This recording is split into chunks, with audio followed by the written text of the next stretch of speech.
Îles et ceux restés au pays à travers des informations bien fouillées concernant tous les domaines de la vie du pays. Le magazine Humura Burundi est diffusé sur le web via le site de la RPA www.rpa.bi. Humura Burundi.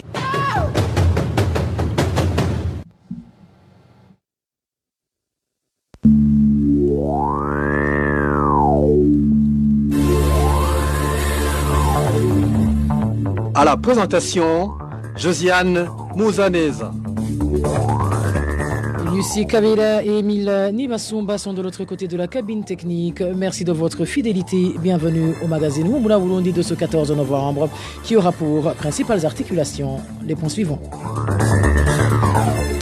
Le patron du Sénarède Guilitek confirme l'arrivée imminente des membres du parti CDP. Le docteur Jean Minani dit même leur avoir prêté un endroit où séjourner et gratuitement. Le parti au pouvoir se préparerait à éliminer certains éléments gênants du parti CNL. Le plan aurait déjà commencé à être mis en application dans ce magazine. Nous vous parlerons également gouvernance où les enseignants s'insurgent contre les contributions forcées leur exigées pour la bonne marche des fameuses coopératives dites Sangwe. Voilà pour le sommaire.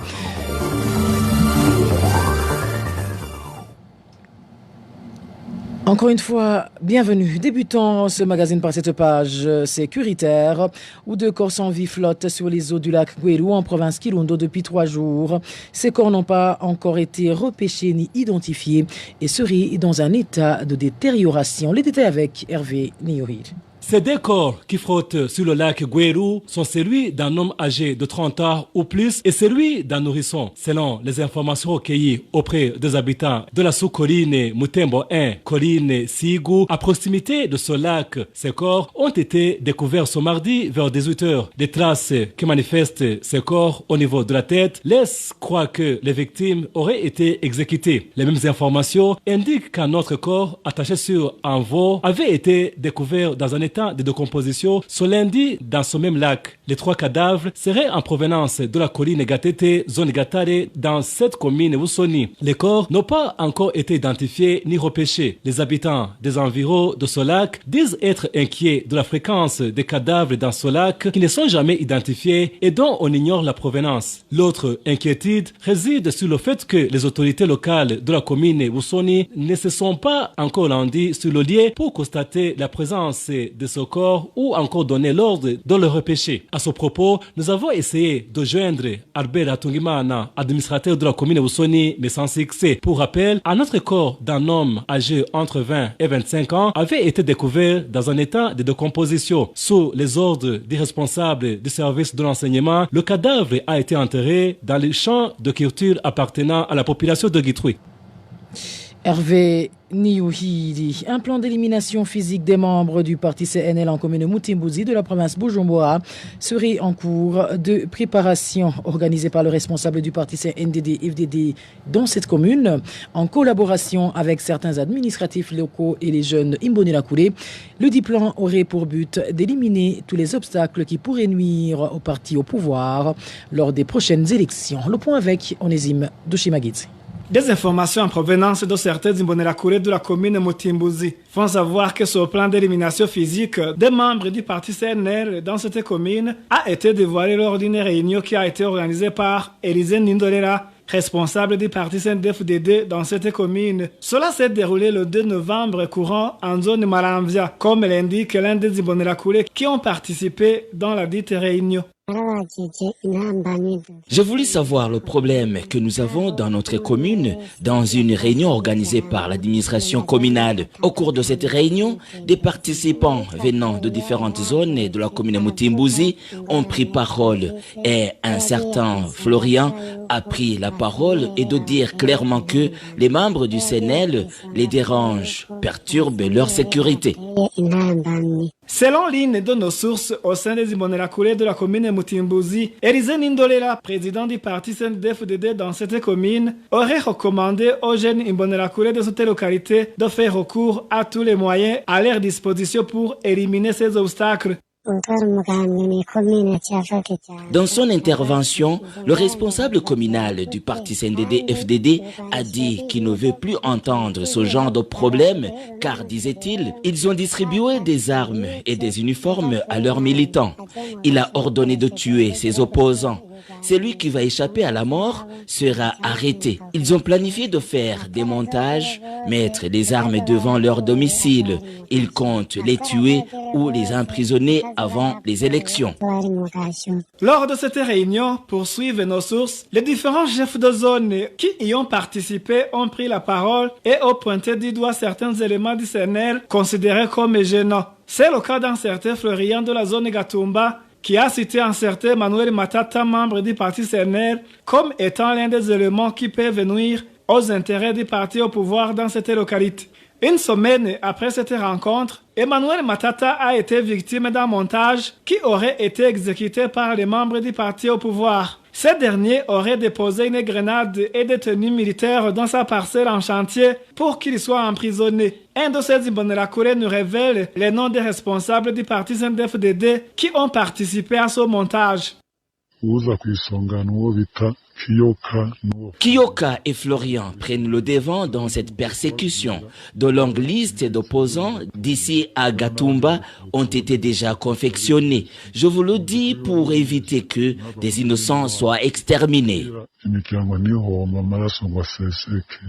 Selon toujours nos sources, parmi les concepteurs et planificateurs de ce montage visant l'élimination des membres du parti CNR en zone Gatumba figurent les prénommés Florian, Zabiron, John alias Manenga et un certain Moussafiri. Nous n'avons pas pu joindre Élisée Nindolela, responsable du parti CNDD-FDD en commune Mutimbuzi, pointé du doigt comme étant l'organisateur de ce plan qui vise l'élimination des membres du parti CNR en commune Mutimbuzi.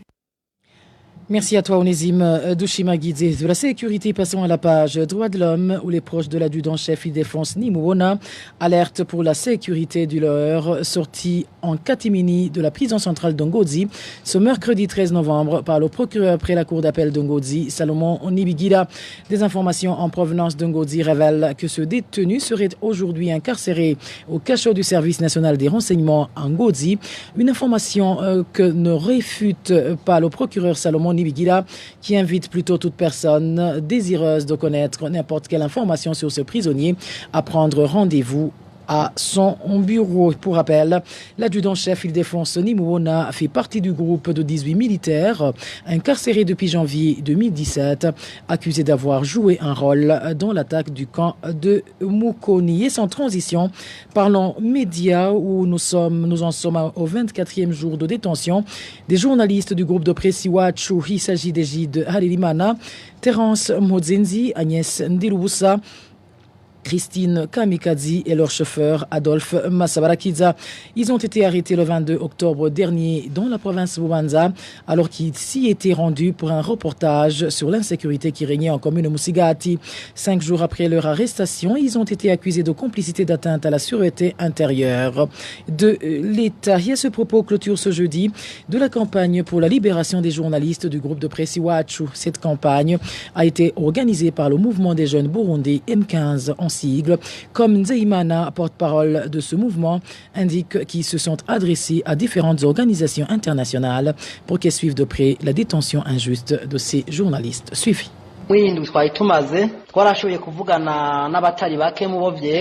Au cours de cette semaine de campagne écoulée, nous avons pu nous entretenir avec les concernés à leur demander de s'impliquer pour nous aider à faire libérer ces journalistes du journal Iwachu qui sont victimes de leur métier. Nous leur avons également demandé de suivre de près les violations commises par le gouvernement du Burundi, dont les viols des femmes et les meurtres. Au cours de cette campagne, nous n'avons pas pu faire libérer les journalistes, mais notre message a été attendu et nous espérons que demain ou après-demain, ces journalistes retrouveront leur liberté. arejo canke hirya yejo aba bene wacu na bashiki bacu bafunzwe bazira umwuga wabo ko bazorekugwa. Comme Nzeimana, porte-parole du mouvement M15, a été repris en français par notre confrère Emmanuel Ndaishimi. Une courte pause et nous abordons la page politique de ce magazine. Après Anissé Nyonguru, c'est au tour du Sénarède de confirmer le rapatriement des membres du parti CDP. Le docteur Jean Minani reconnaît même qu'il leur a offert de séjourner à son hôtel Top Hill, une infrastructure pourtant frappée par la saisine du ministère de la Justice portant sur les biens appartenant aux présumés putschistes de 2015. Le point avec Trésor Nyongao. Je leur ai promis qu'ils pourront séjourner chez moi dans les locaux de Top Hill Residence. Dr Jean Minani vient de mettre à disposition son hôtel pour héberger le premier groupe de Burundais prêt à rentrer au pays sous la casquette du parti CDP. Sur les ondes de la radio Voix d'Amérique, Dr Jean Minani a révélé ne pas comprendre les personnes qui ne digèrent pas sa décision de disposer son immeuble.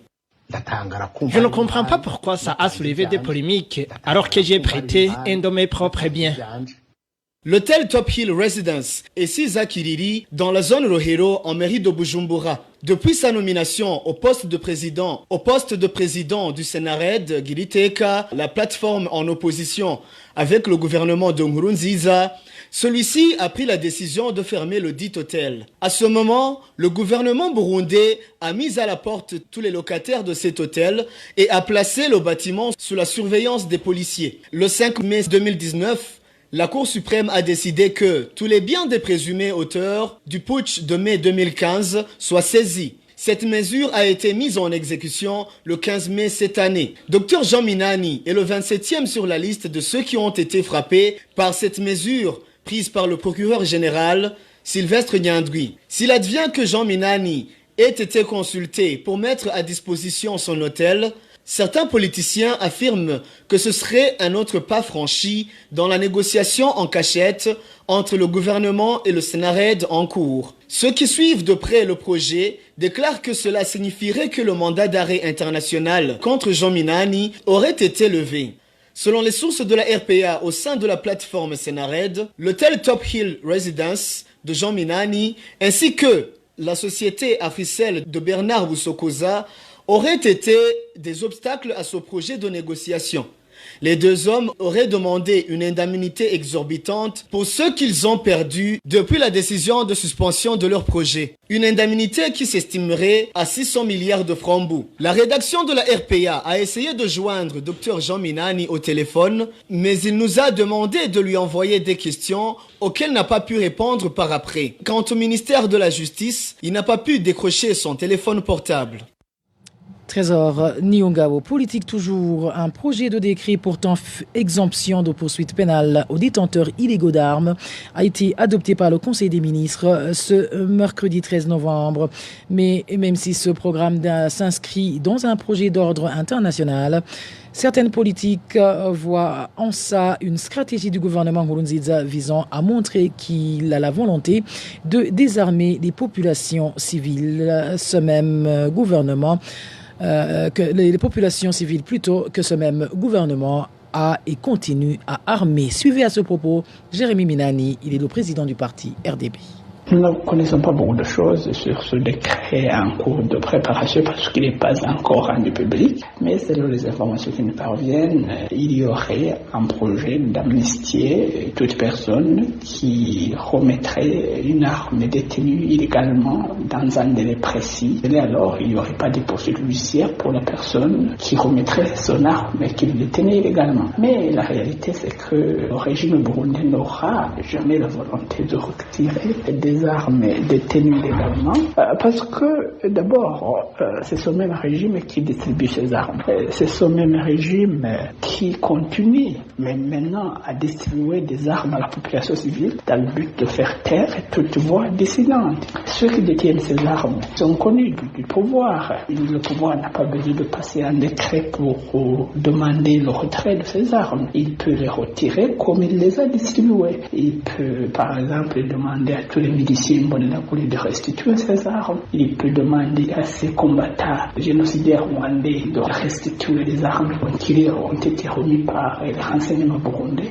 Et tout cela, on n'a pas besoin de décret pour le faire. Mais ce que l'on pourrait dire peut-être qu'il y aurait des ténors du régime qui ont distribué des armes. Il se pourrait alors que M. Pinkouzia veut récupérer toutes ces armes distribuées par des personnes qui ne contrôlent plus, de peur que ces armes soient utilisées contre lui. C'est alors la volonté d'un homme ou d'une poignée d'hommes qui veut primer dans tout cela. Il n'y a pas une volonté de retirer des armes pour que la paix et la sécurité soient sauvegardées dans notre pays. Et ça serait illusoire de penser que M. Pinkouzia veut retirer les armes réellement détenues par la population civile.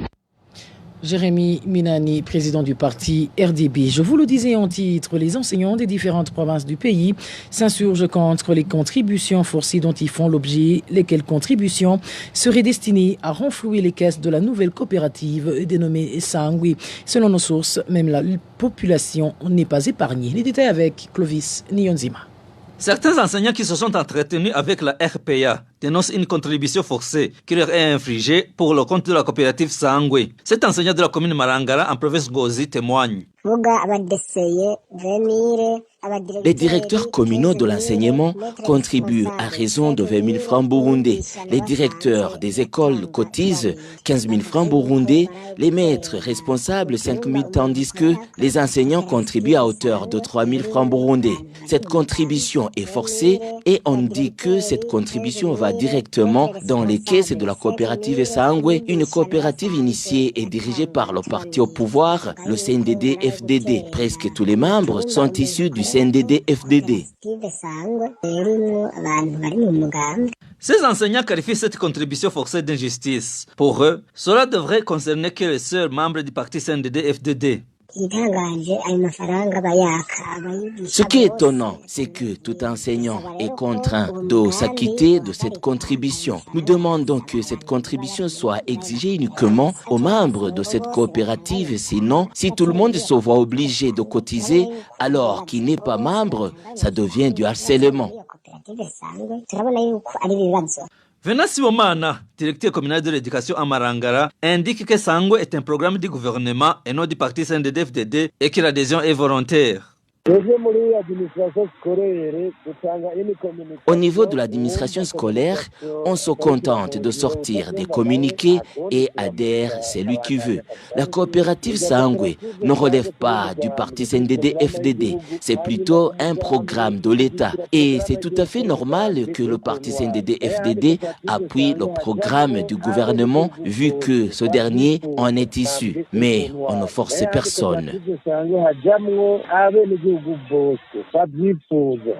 Même si cet administratif n'est pas forcing, la situation est identique en province Muyinga et dans d'autres provinces, sauf que les contributions diffèrent. À l'école fondamentale Munyinya, située en commune Butihinda par exemple, cette contribution est en train d'être collectée par le directeur de cet établissement, Daniel Karenzo, sur ordre du directeur communal de l'enseignement dans cette même commune. Chaque enseignant doit contribuer un montant mensuel de 2 000 francs burundais. Une information confirmée par certains responsables de cette école qui font néanmoins savoir que la dernière collecte date du mois d'octobre dernier. Les habitants de la commune de Butihinda sont également concernés par ces contributions forcées. Ils doivent cotiser 1 000 francs burundais chacun et mensuellement. Page, une courte pause. Merci à toi, Clovis Nyonzima. Une courte pause et nous abordons la page société de ce magazine. L'insalubrité au marché de Rouvoumela, de même que la pénurie d'eau potable au dispensaire de ce marché implanté de la zone Ouyendi de la commune Mukaza, inquiète les usagers de ces lieux publics. Ils craignent d'attraper les maladies de main sale. Vicky Chris Ninhelete, reportage. Dans ce marché de Rouvoumela, dans la zone Bouyenzi, à travers le chemin qui mène au dispensaire de ce marché, des mauvaises odeurs, des immondices indisposent les passants, les commerçants qui exercent dans ce marché, les malades qui se rendent au dispensaire, de même que les agents de santé de ce dispensaire, tous déplorent cette insalubrité qui s'ajoute à une pénurie d'eau que connaît ce dispensaire. C'est vraiment honteux de voir le chemin qui mène vers le dispensaire dans ce marché de Ruvumera à Buyenzi, plein des immondices. Nous qui exerçons et les malades, nous connaissons un grand problème. Une pénurie d'eau s'observe aussi dans ce dispensaire. Dans ces endroits où sont entassés les immondices, on y vend de la viande et des fruits que les gens consomment sur place. Les usagers de ces lieux publics déplorent le fait que les services d'hygiène n'agissent pas face à cette insalubrité notoire. Nous demandons aux services chargés de la propriété d'enlever ces immondices qui jonchent le marché de Ruvumera à Buyenzi. Nous les supplions de le faire pour le bien de la population, surtout qu'on parle du choléra ici et là dans la capitale. Si rien n'est fait dans l'immédiat, on risque d'attraper les maladies des mains sales. À ce propos, nous avons contacté Issa Désiré, administrateur de la commune Mukaza à mairie de Bujumbura, mais après une brève présentation et l'objectif de notre appel, il nous a aussitôt raccroché au nez. Vicky Chris Nindiritsi, le dernier dossier de ce magazine parle de réfugiés où le gouvernement burundais n'est pas satisfait du processus de rapatriement de ceux qui se trouvent en Tanzanie. Les propos sont de l'assistant du ministre burundais de l'Intérieur.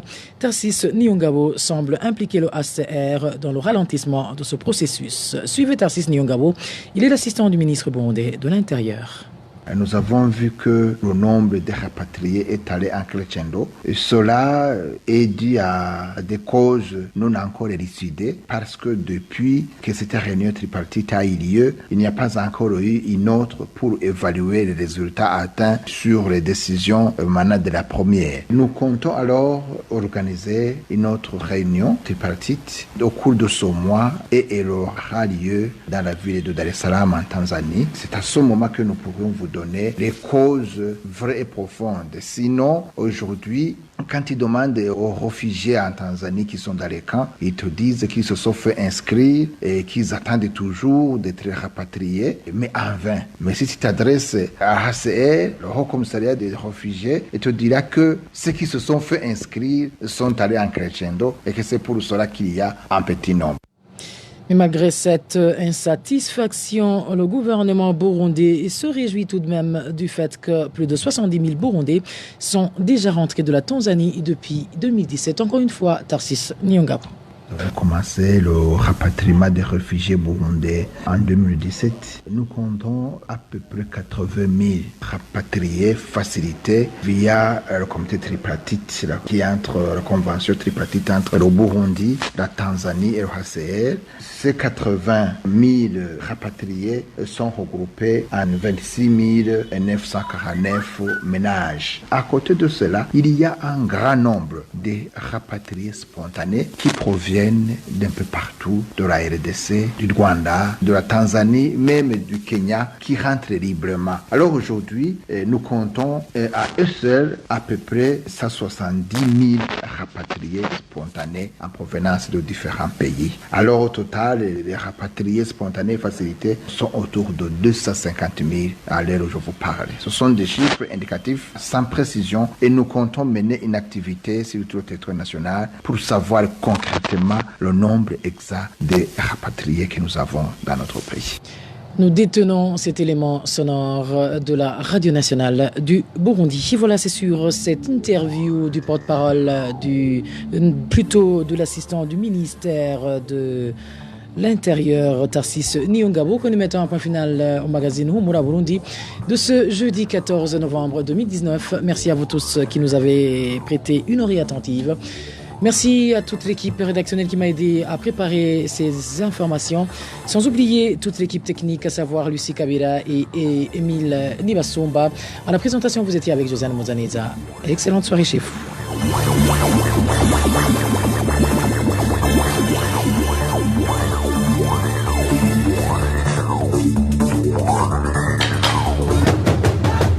C'était le magazine Humura Burundi. Un magazine campant pour relier les Burundais en exil et ceux toujours au pays à travers une information de qualité.